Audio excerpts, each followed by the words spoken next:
Thank you very much. Fernando, you're here. Christian, you're there. Señor Morientes. No, espera. Let me do that right. You're here. And Gaizka, you're here. I'm glad that someone knows what we're doing, because I don't. Ladies and gentlemen, thank you so much for your attendance and your attention, because this is really a privilege for me to speak to some guys who really were my idols growing up. I'm not going to talk about me, but I am a Valencia fan, which means that this guy to my far left is a real, true idol of mine. You were talking about Fernando. And Fernando as well, who played at Valencia as well as Real Madrid.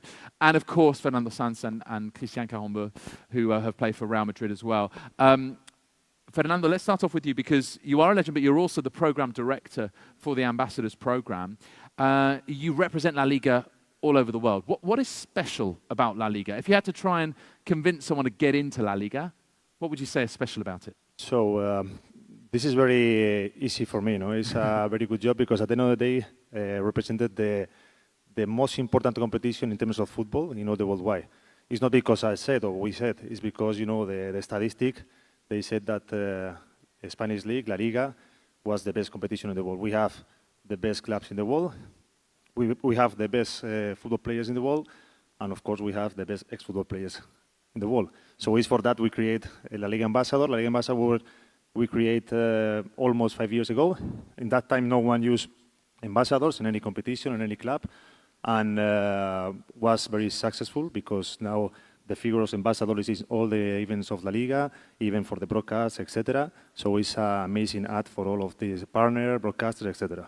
I think the other thing as well is you're all educated gentlemen. We speak a number of languages between us, don't we? We've got a little bit of País Vasco up there with the Basque from Gaizka, and you've got Valenciano as well. We've got some French with Christian, of course. We all speak. How many languages? 7 or 5. 7 languages?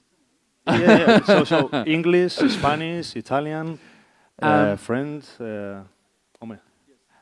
And we all want to try and give the 6 languages. That's incredible. I'm insanely jealous. But I mean, Fernando is going to speak in Spanish just to make sure that he gets his message across. But I will be translating both answers and questions to Señor Morientes. So Fernando, how has the perception of La Liga changed during your career and since you retired? Entonces, ¿cómo ha cambiado la percepción de la Liga, no solo durante tu carrera, pero también en estos últimos años? Bueno, yo creo que ha cambiado muchísimo desde que yo juego. Son ya 9 años retirado. Hoy en día creo que no es una competición solo de 2 equipos. Se han metido mucho más equipos. Atlético de Madrid, Valencia, Sevilla, equipos importantes y que en Europa han sido muy importantes. Y después, alrededor del mundo, yo que viajo ahora mucho como embajador, puedes ver la Liga en cada rincón del mundo, y eso yo creo que antes no ocurría, ¿no? Aparte de todo eso, la Liga ha hecho un trabajo excepcional en todas las partes del mundo, como decía, y todos esos clubes tienen mucho más dinero para gastar y comprar mejores jugadores. La Liga mejora, los clubes mejoran, y eso es el gran cambio en todo este tiempo, ¿no? So Fernando has just said that since he was playing, and that was sort of 9 years that he's been retired, that, well, it has changed incredibly, the perception of La Liga. And it's not just talking about 2 teams, obviously Barcelona and Real Madrid, but also there are other teams that have been coming to the fore, notably Atletico Madrid, of course, won La Liga in 2014, but also Valencia, also Sevilla, who not only have been strong in La Liga, but in European competitions as well. And he's noted from his own travels as an ambassador of La Liga that it's seen so much more in all corners of the world. And partly a reason for that is the work that La Liga itself does to help the clubs, because they're so much more visible. So that brings more money into the system, more money for them to spend on improving their stadia, also on buying transfers. And of course, as we approach the end of the season, that's what we're all focusing on as well. Estoy muy de acuerdo. I couldn't agree more. Thank you very much. Christian, what is life as a La Liga ambassador like? What responsibilities do you have? Yes, good evening, everyone. For myself, it's a great adventure. It's always a great journey to be part of La Liga ambassador, La Liga legend. And for me, it's like coming back to football, because we were footballers. Now we are after a career, after our life, and really I just learned myself what is the industry, what is our sport, the commitment, responsibilities, duties. And through La Liga, I learned a lot. But so far, with our own experiences, we know what is we have achieved, what the club could need, and so far the leagues. And that's why I'm very delighted to be and to change the way how we think about La Liga. Before, we think about our local fans. Today, we think about our global fans. That's why we are here in Asia. And that's why he said that La Liga has changed. It's true. Now our community is worldwide. It's not only in Spain, not only in Europe, it's worldwide. And you guys would have seen this close up because you travel around the world. When we've shown El Clásico in lots of different cities around the world, you've seen how crazy the fans are, and especially in this region too. I mean, Gaizka, what's your impression being here in Kuala Lumpur as a La Liga ambassador? How exciting is that for you? It's very much exciting. I've been here many times, not only in KL, but also in Asia. And how every year, every season, the fan base, the fans in football, the followers in football grows every year. We see it in the events and the public viewings that we organize. In the matches Clásico, but also Atlético Madrid or Madrid. Whoever even La Liga organizes in this part of the world, it has a huge reception from the fans. The number of fans turn up to watch these games.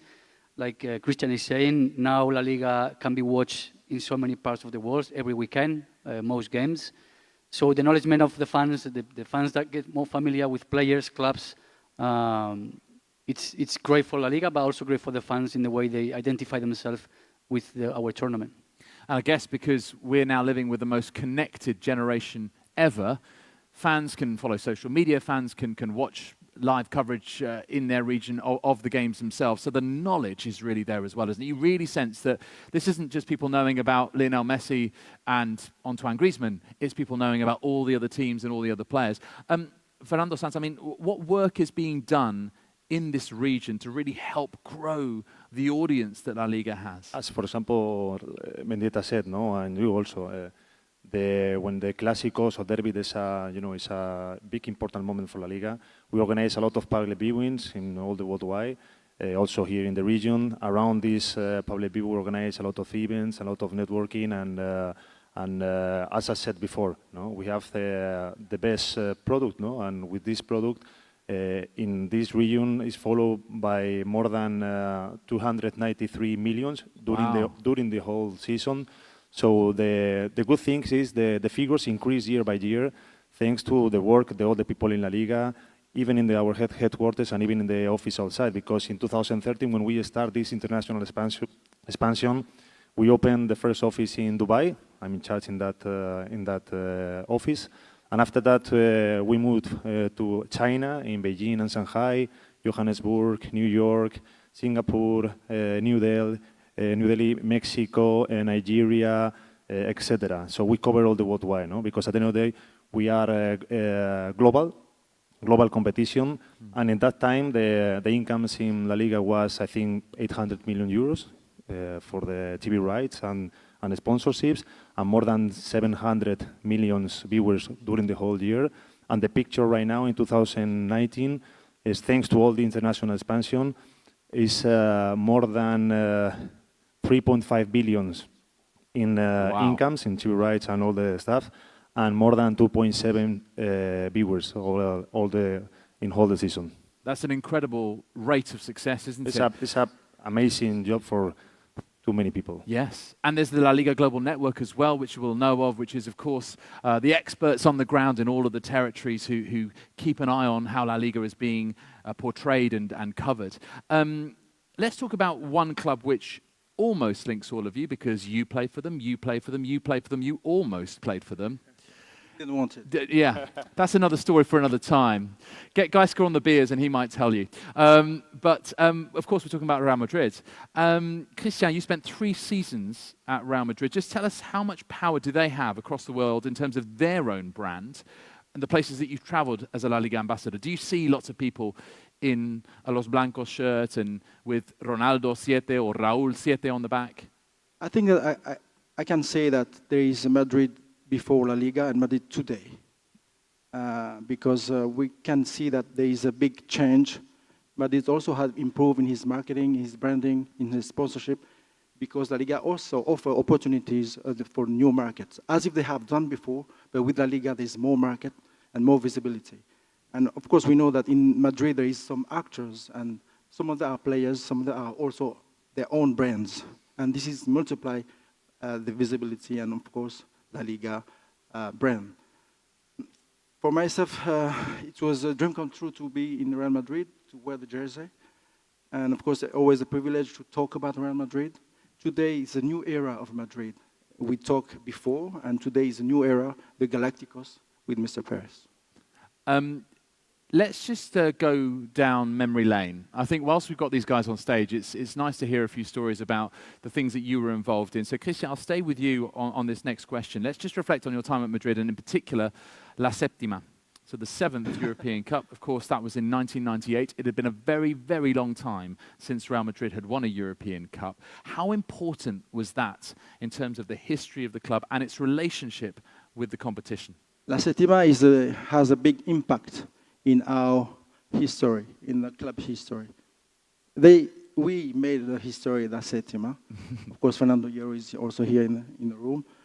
And I think that after Di Stefano, Puskas, Sanchez, Copa, and so on, we did a big step to achieve that goal and give back to La Casablanca something special, something to become an elite club, excellent club, in excellency. Sorry. So that's why we try to make everyone improve to be in Real Madrid, to be the best. Only Real Madrid have the best, and for sure that La Séptima push everyone to be better, to be excellent, and of course to achieve all the goals, and of course the Champions League. And we cannot count anymore how many trophies we have. Well, this is it. I mean, remember to the people that is after 32 years. Yes, So true. yes, exactly. It was such a long time, wasn't it? 98. You know, 66 to 98 is a long time for Madrid not to win a European Cup. But of course, as what happens with Madrid is once they win 1, they win 2, they win 3. So we had La Octava in 2000. I think you two were on the opposite sides of the pitch. Sorry, Gaizka. And then 2002 as well, La Novena, and of course the man who won all 3 is Fernando Morientes. Fernando, you won 3 Champions Leagues in your 5 years with Madrid. How does that squad compare to the current crop who won 4 in 5 years? Entonces ganaste 3 veces la Champions con Real Madrid, pero esa época y esa plantilla, ¿cómo se puede comparar con esta época ahora que ha ganado 4 veces la Champions en 5 años con Zinedine Zidane como míster? Es difícil comparar ambos equipos. ¿Por qué? Porque la mentalidad, la filosofía del Real Madrid siempre es ganar. Y siempre tienen grandes jugadores. Si comparamos el Madrid de Vicente del Bosque, Figo, Zidane, Hierro, Raúl, grandes jugadores, grandes leyendas del club y del fútbol mundial, con el Real Madrid de Zidane como entrenador, con Cristiano, con Casillas, con Sergio Ramos, Modric, los mejores jugadores, o unos de los mejores jugadores, es difícil comparar. O sea, yo creo que lo que hay que comparar es la filosofía, la mentalidad, ¿no? Siempre es una filosofía y una mentalidad ganadora. Ser entrenador del Real Madrid es muy difícil, ¿no? Porque siempre tienes que ganar. Yo creo que, aparte de ser buen entrenador, tienes que ser también, manejar muy bien el vestuario. Creo que eso es una de las reglas principales. Pero, como te digo, siempre ha habido grandes equipos y siempre habrá grandes equipos, ¿no? O sea que lo importante para el Madrid es esa, la mentalidad y la filosofía en la que los entrenadores al final pues cogen y ponen al servicio del grupo.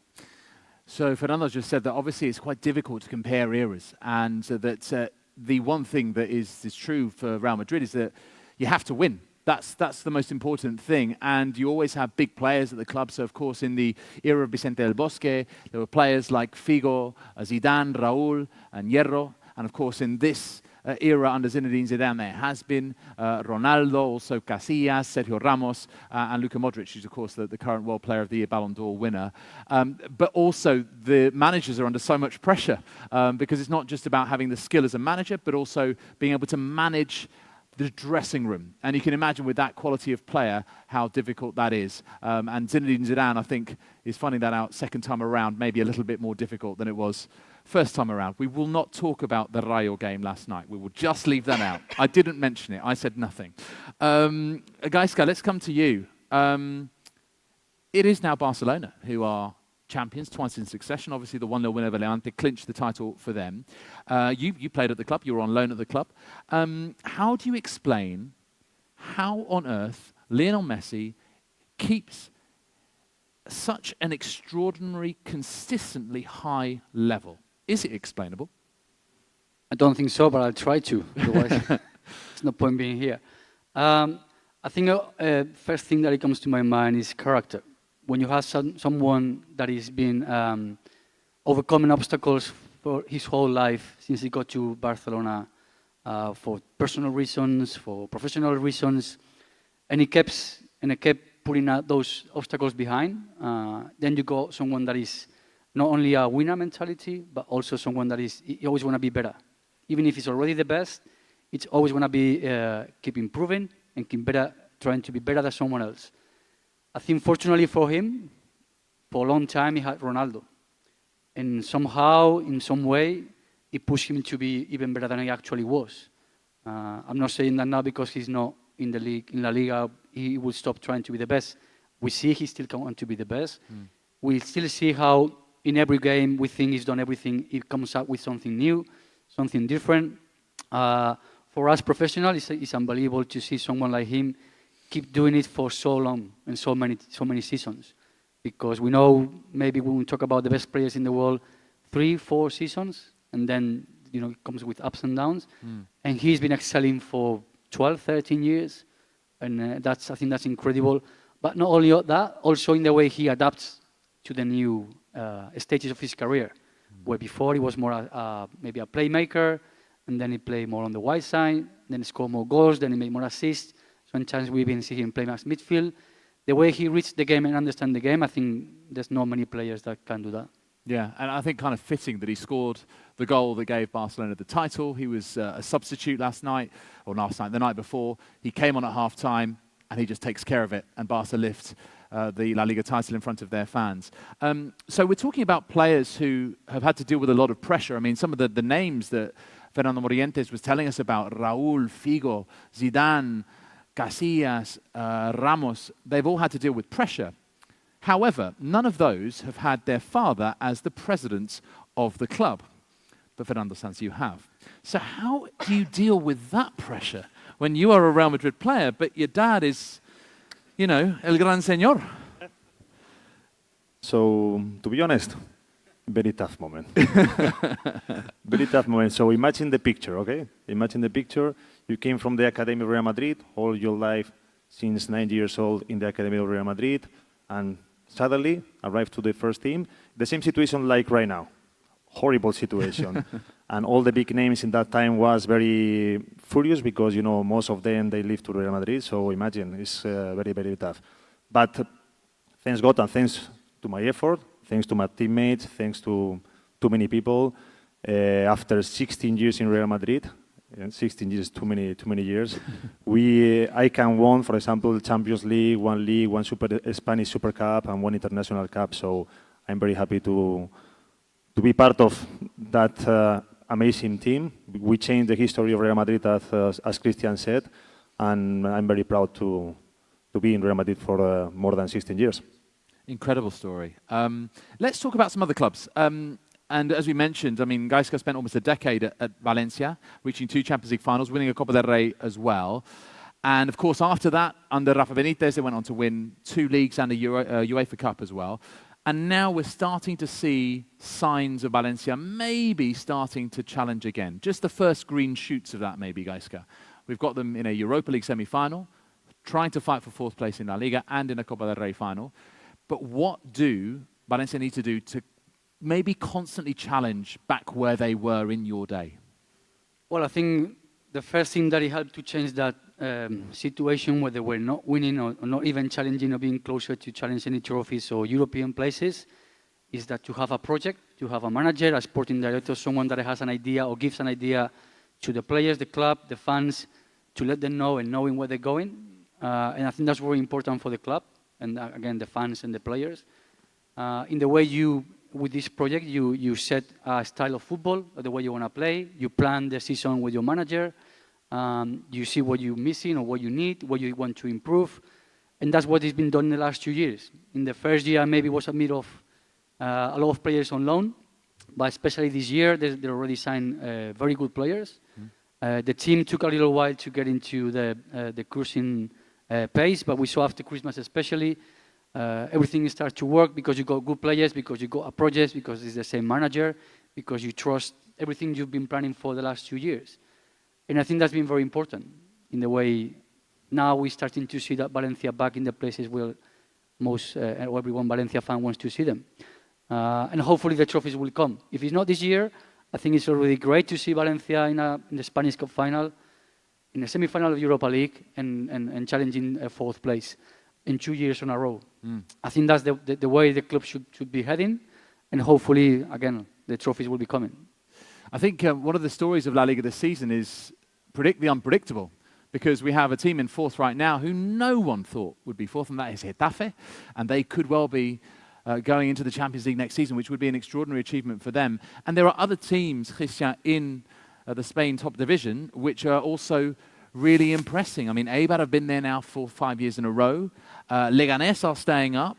Girona might stay up as well. Huesca haven't given up yet. What does that say about La Liga, that it is still such a competitive division there, that, you know, on their day, Rayo can beat Real Madrid, Betis can beat Barcelona. It's incredible, isn't it? Incredible, but very attractive and competitive. I think that football will be competitive with diversity, and I think that that's why we have this, if I say small teams, but still in Europe is also a big team if we compare to other leagues. Somehow, La Liga has launched many events as La Liga Promises for Youth, La Liga World, for example, to give this opportunity for the teams to come to play in Asia. Last time was in Hong Kong, Malaysia, Indonesia, and also in South America and America. So this gives the possibility and opportunity to all of them to shine and to be known.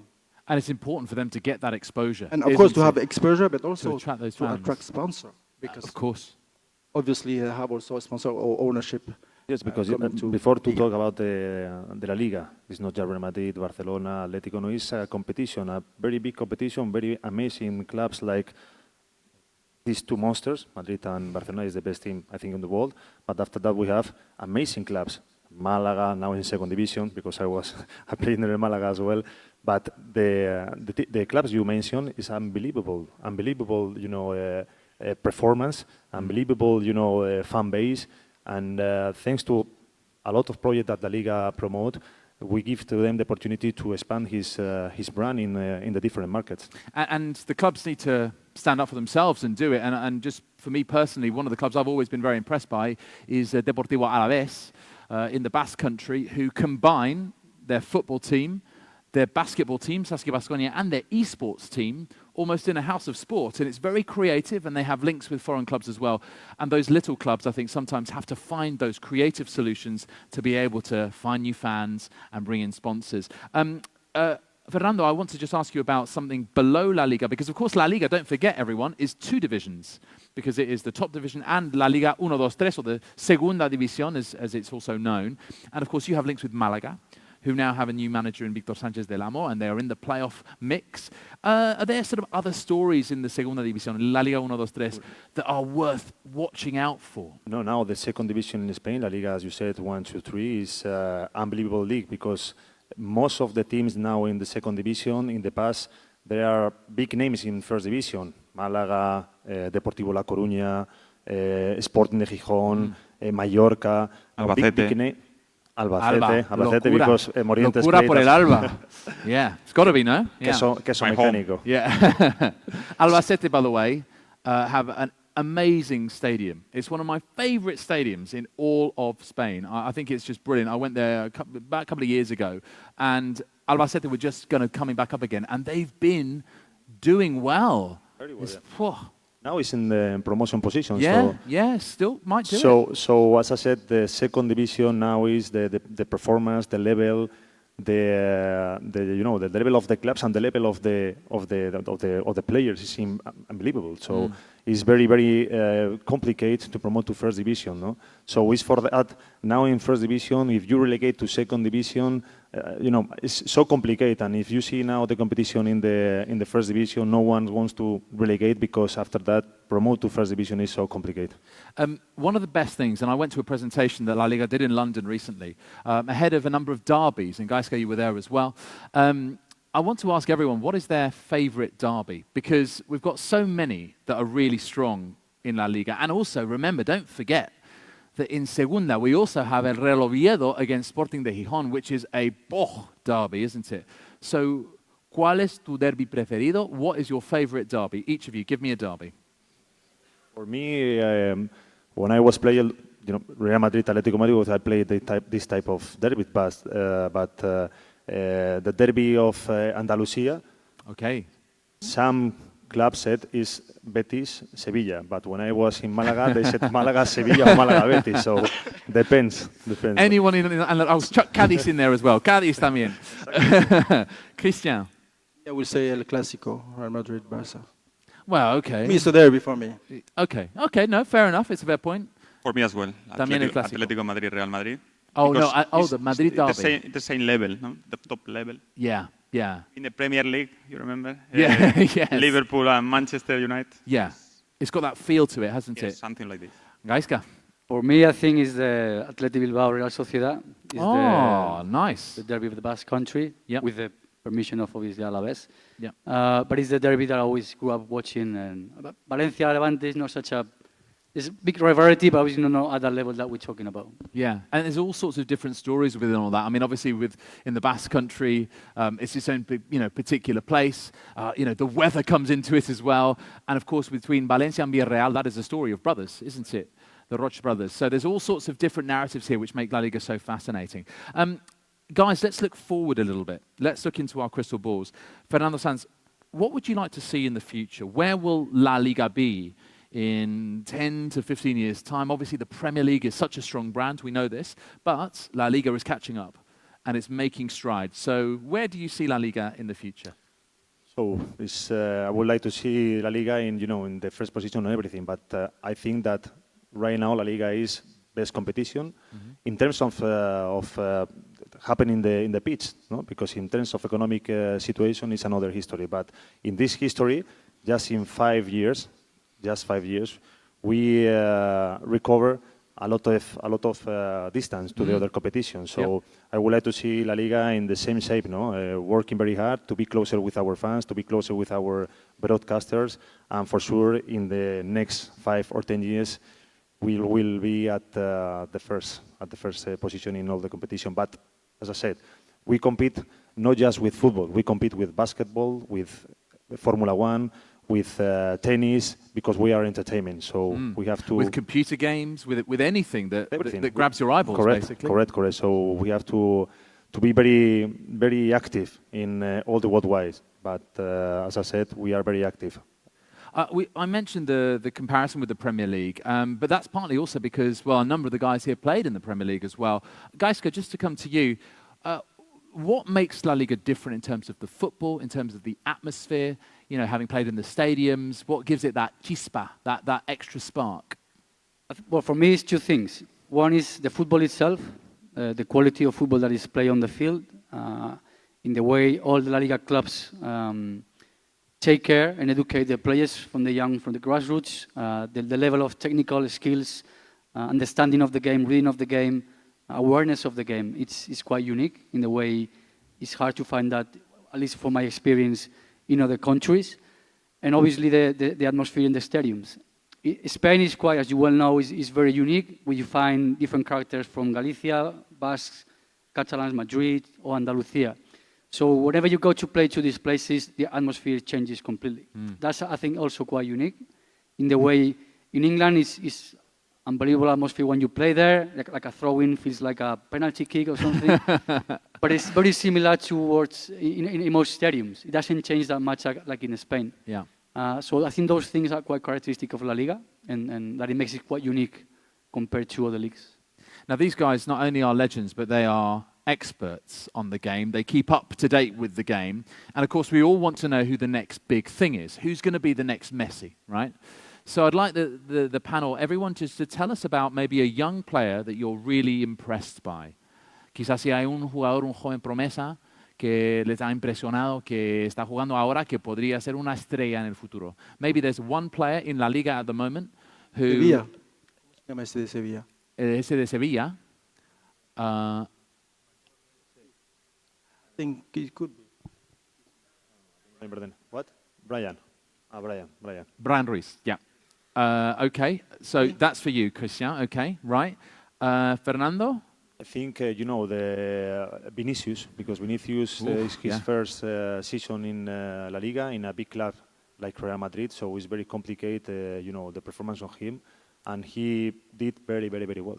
It's incredible, isn't it? He started off in Castilla in the B team at Real Madrid, and actually wasn't having that much fun. I think he was struggling a little bit, but then the moment that he hits that first team, boom, and that pace, incredible. Fernando Morientes. For me as well, Vinicius. Vinicius. Sí. Yeah. It's his first season in La Liga, and it was amazing. It was amazing. Yeah. The only thing is the injury the last 3 weeks, and now he's ready. English, well done. No, my English is not good. Mira qué bien que habla inglés. Look how well he's speaking English, Fernando Morientes. Sí. No necesitabas traducción. Okay, so Vinicius, Brian Ruiz, and Gaizka, Mendieta. It's hard. I think I go a bit on my side. I think Carlos Soler could be a player very important, not only for Valencia, but in La Liga.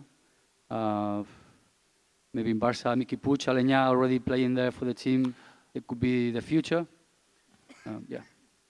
Okay, so Ricky Puig. But I think Carlos Soler is a reality. Is 2 seasons or 3 seasons in the... He's there. Yeah, Carlos Soler is a right midfielder for Valencia, who's now in the first team.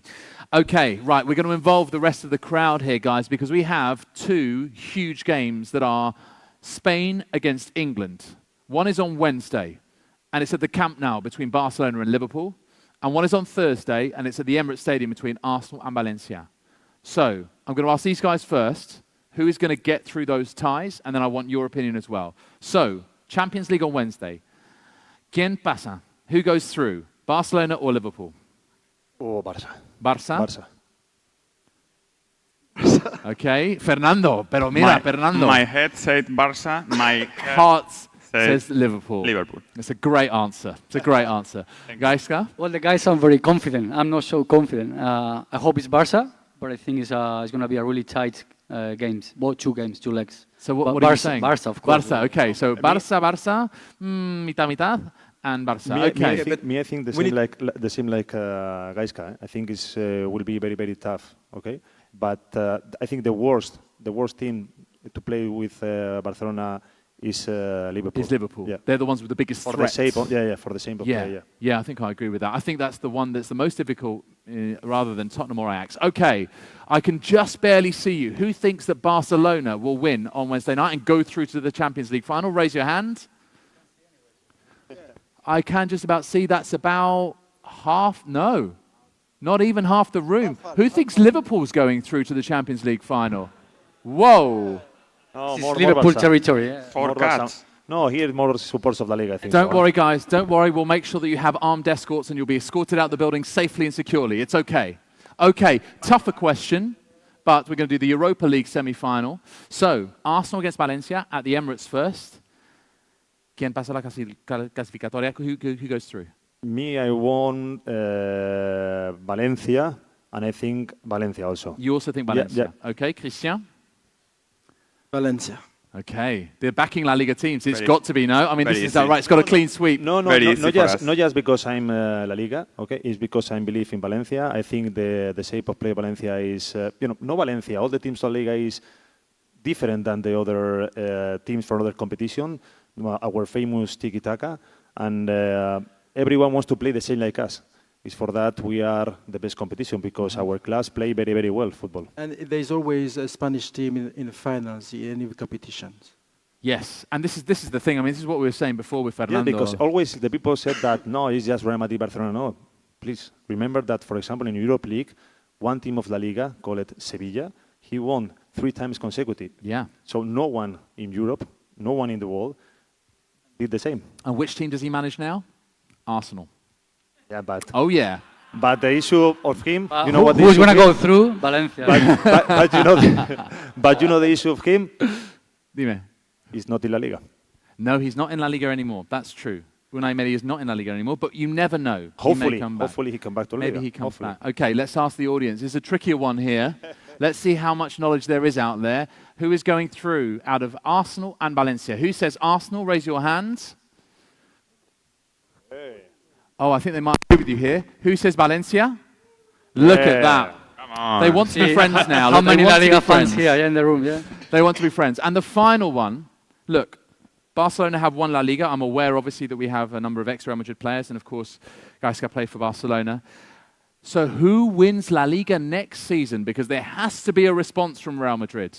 There has to be.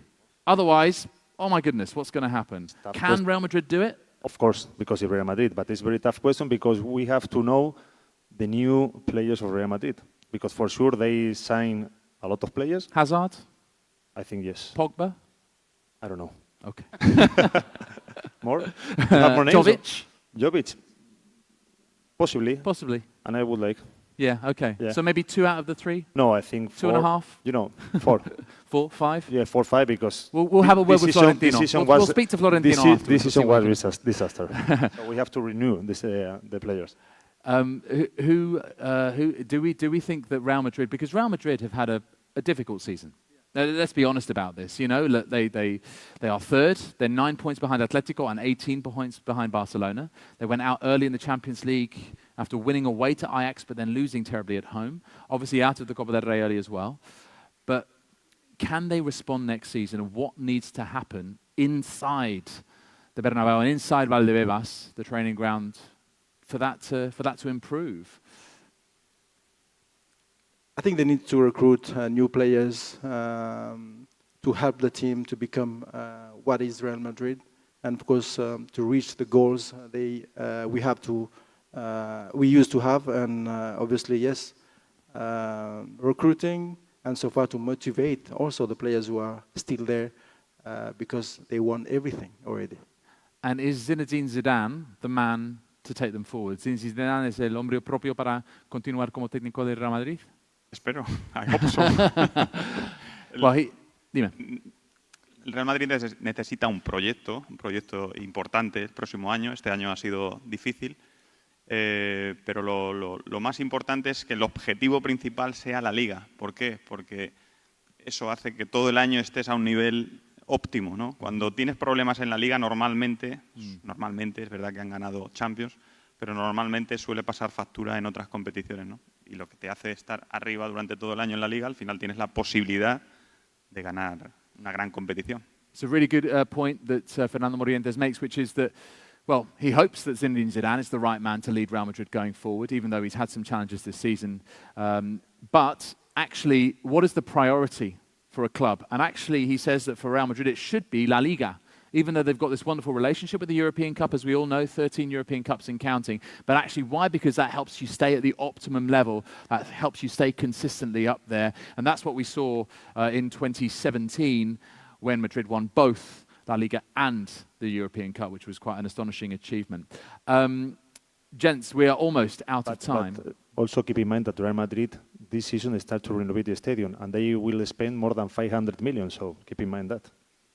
I will keep that in mind. Thank you very much. Always numbers, money. Yes, sure. Well, no, we're talking about a numbers business, aren't we? Gents, it's been an absolute pleasure having you on stage. We've talked about the past, we've talked about the future, we've put you on the spot with predictions, and you've been just brilliant speakers. So we really appreciate you being with us here at World Football Summit Asia. Ladies and gentlemen, Fernando Sanz, Christian Karembeu, Fernando Morientes, and Gaizka Mendieta. Thank you very much indeed.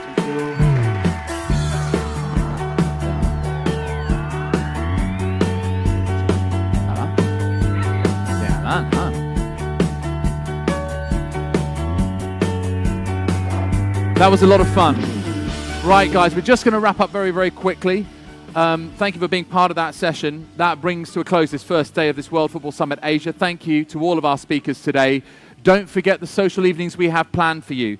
If you are a speaker or a corporate pass holder, you're invited to a gala cocktail which will take place in the ballroom of the Sunway Hotel Resort and Spa, and delegates have the drinks and tapas evening at the Barn, which is in the same hotel complex. All of the info you need is on the app. Please have a look. If you're joining us this evening, we'll see you later. If not, we'll see you back here tomorrow for day 2 of this World Football Summit Asia. Thank you.